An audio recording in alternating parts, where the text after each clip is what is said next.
Jean Lucas, o meia do Bahia, convocado pela primeira vez para a seleção, viu seu sonho virar um enredo sombrio, cercado de desconfianças, traições e manipulações invisíveis.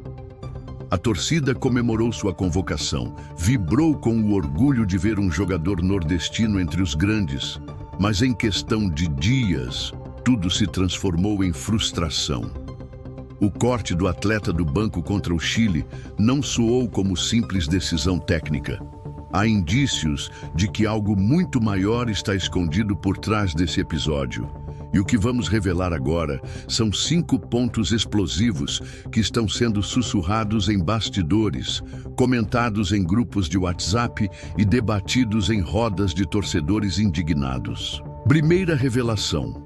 Há rumores de que sua convocação foi apenas uma bandeira política, uma tentativa de mostrar que a seleção brasileira olha para o Nordeste. Segundo insiders, esse gesto seria um aceno ao público nordestino, mas sem qualquer intenção de realmente dar minutos ao jogador. O discurso soaria bem, serviria como vitrine para o marketing da CBF, mas nos bastidores a decisão já era clara. Jean Lucas não teria espaço real. Para piorar, circula a informação de que alguns jogadores mais experientes teriam reagido mal à presença do meia no elenco. O incômodo estaria ligado ao fato de que ele não pertence ao eixo Rio-São Paulo, o que teria provocado um mal-estar nos bastidores. Segunda revelação. Há comentários de que Jean Lucas não faz parte do círculo de agentes e empresários que dominam a seleção. Isso, segundo analistas próximos à CBF, teria sido determinante para sua exclusão da lista de relacionados contra o Chile. Em grupos de WhatsApp, torcedores se revoltaram com a suspeita de que a convocação do jogador teria sido decidida apenas como vitrine momentânea para agradar à torcida do Bahia.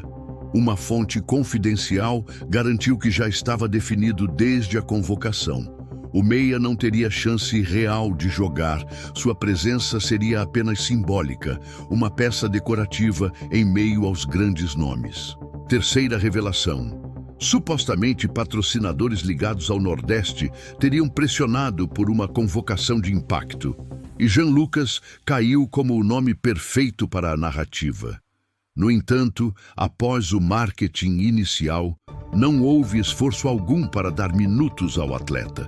Ele foi fotografado, mencionado, celebrado, mas na hora da verdade, cortado sem explicação convincente. Essa manipulação gera indignação. A pergunta que circula é: por que chamar o jogador se a decisão já estava tomada para deixá-lo de fora? Estariam usando a imagem de Jean Lucas apenas como moeda de troca em negociações obscuras? A torcida se vê diante de um mistério. O orgulho de ver um representante do Bahia na seleção rapidamente se transformou em sensação de engano. Até que ponto a convocação foi sincera? Ou tudo não passou de uma jogada calculada para gerar impacto político, midiático e comercial? O Brasil inteiro agora se divide entre acreditar na versão oficial ou enxergar o que se esconde nas sombras. Quarta revelação. O que poucos sabem é que essa não seria a primeira vez que a seleção brasileira utiliza um jogador apenas como peça de propaganda. Nos corredores da CBF, segundo fontes que preferem se manter no anonimato, existe um padrão repetido: convocar nomes de clubes regionais para acalmar torcedores, gerar engajamento nas redes sociais e inflar matérias positivas, mas sem nenhuma intenção de dar protagonismo em campo. Essa prática teria ocorrido em outras convocações, principalmente em anos de eleições internas na entidade, quando a imagem da seleção de todos precisava ser reforçada. O caso de Jean Lucas encaixa-se nesse histórico como mais uma engrenagem em um espetáculo bem ensaiado. A torcida vibrou, a mídia repercutiu, o nome do Bahia ganhou manchetes, mas quando chegou o momento decisivo, a máscara caiu. Há rumores de que jornalistas próximos à comissão técnica já sabiam, dias antes da partida, que Jean Lucas seria cortado. Alguns até comentaram nos bastidores que seria ingenuidade esperar o meia em campo. A sensação que fica é de que toda essa operação foi pensada para criar um impacto inicial e logo em seguida descartar o jogador como se fosse invisível. E aqui surge uma questão. Se Jean Lucas foi usado dessa forma, quantos outros já passaram pelo mesmo roteiro? A lista é longa e o torcedor mais atento se lembra de nomes que chegaram cheios de expectativa, mas foram apagados rapidamente.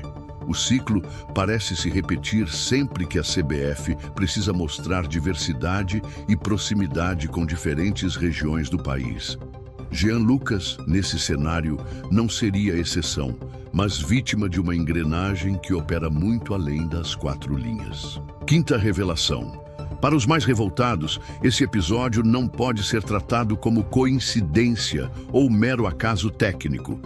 O que se desenha diante dos olhos da torcida é um jogo de poder, onde empresários, patrocinadores e dirigentes ditam quem deve ou não ter espaço. Jean Lucas não pertence ao círculo fechado de agentes que dominam o mercado da seleção. Essa ausência de conexões poderosas teria selado seu destino antes mesmo do apito inicial.